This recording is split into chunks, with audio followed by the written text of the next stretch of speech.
In May 1975, two teenage girls were walking home from school in the predominantly white town of Greenburgh, New York, when a man stopped them and held them at gunpoint. One of the girls endured a horrific ordeal, being raped twice, while the other managed to escape and run for help. The Greenburgh Police Department quickly issued a dispatch, instructing officers to be on the lookout for a black male in his early 20s. Shortly after the attack, police stopped Leonard Mack, who happened to be driving through the neighborhood. Despite having a solid alibi and wearing different clothes than the suspect, Mack was arrested.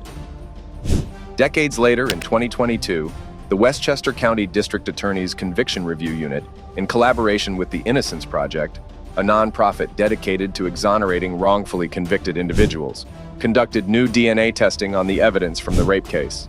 The results revealed that the actual perpetrator was a man who had been convicted of a burglary and rape in Queens weeks after the Greenburgh crime.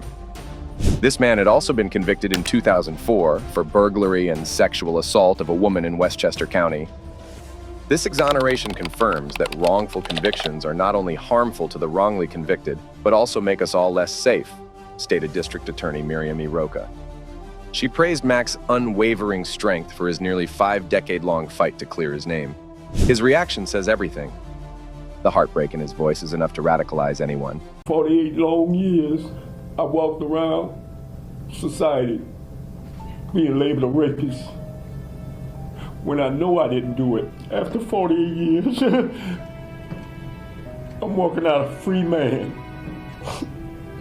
The Innocence Project noted that witness misidentification is the leading cause of wrongful convictions.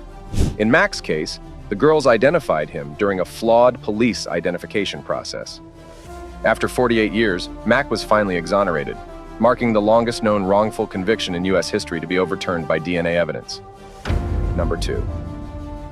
David Ranta's life took a tragic turn when he was convicted of murdering Hasidic rabbi and Holocaust survivor Chaskel Wurzberger. The rabbi was shot in the head while getting into his car, which the assailant then used as a getaway vehicle after robbing a nearby jewelry store. Despite his prior minor run-ins with the law, Ranta was sentenced to 37 years to life in prison. Crucially, there was no physical evidence linking him to the crime scene. Nonetheless, then District Attorney Charles J. Hines fought off numerous appeals, even when evidence surfaced implicating another man, Joseph Aston, who had later died in a car crash. Years after the conviction, a key witness, who was only 13 at the time of the lineup, revealed that he had been instructed to pick the man with the big nose. This revelation ignited an investigation by the District Attorney's Conviction Integrity Unit. The defendant's motion to vacate the judgment of conviction is granted.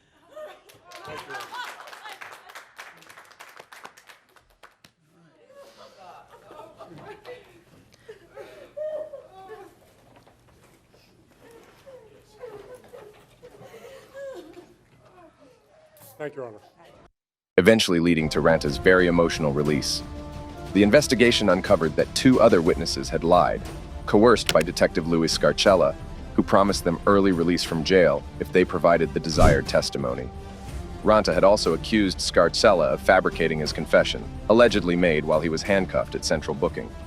It later emerged that Scarcella had coerced identical confessions from 6 different inmates, all using the same words, "You got it right, I was there," and had repeatedly used the same witness across different cases.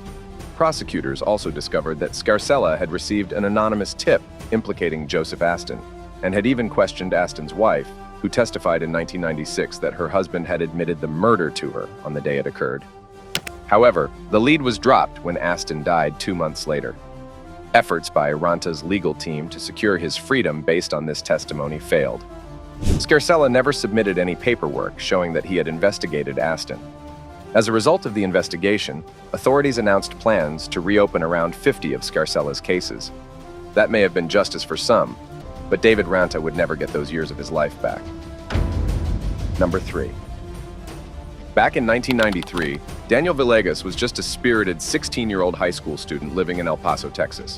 He was part of a big, close-knit family who often described him as a lively and sometimes over-the-top storyteller. Before that fateful year, Daniel had never been in any serious trouble. On the night of April 10th, 1993, Armando Mando Lazo, 17, and Bobby England, 18, were walking home from a house party with 2 friends. A car crept up behind them, then quickly drove away. Moments later, the car turned around, came to a stop near the group, and someone in the back seat opened fire. The tragic outcome was the deaths of Lazo and England. Daniel's first trial resulted in a hung jury. During his second trial, represented by a public defender who called only one witness, he was convicted.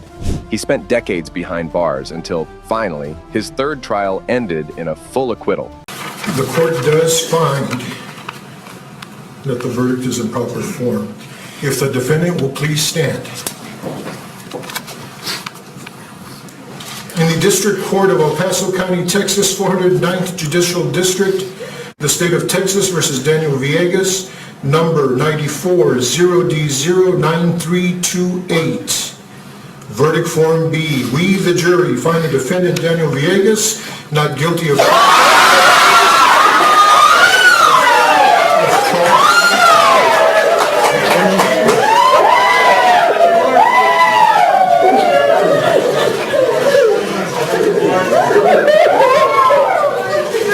Ladies and gentlemen, is this your verdict? And is it a unanimous verdict? And Daniel was a truly free man for the first time since his arrest. Today, Daniel works as a construction foreman in El Paso, Texas. He and his family remain dedicated to fighting for others who have been wrongfully convicted, channeling their pain into a powerful force for justice. Number 4. In 1998, Richard Rosario was convicted for the fatal shooting of George Collazo in the Bronx 2 years earlier. However, Rosario insisted he was in Florida at the time and had 13 alibi witnesses to support his claim. During the trial, 3 eyewitnesses testified. 2 identified Rosario as the shooter, while the third admitted that although they might have been able to identify the suspect, it was not Rosario. The 2 witnesses who flagged Rosario did so based on photos, a lineup, and open court identification, methods notorious for leading to mistaken arrests in New York. In fact, mistaken identification is the leading cause of wrongful convictions in the country. In 2017, Rosario filed a civil lawsuit for wrongful conviction and imprisonment against the city of New York and the detectives involved in his case, and he absolutely stunned the judge at his hearing. It's still a lot on the DA's office with regards to this wrongful conviction, and I hope that she would do the right thing to exonerate me, because I've been in prison for 20 years for a crime I didn't commit. My family didn't deserve this, I didn't deserve this, nor the victim's family or the victim. And I hope this conviction is not just vacated, but exoneration is given to me. The ruling is accordingly and is hereby ordered that the defendant's motion to vacate the conviction is granted. You are hereby released.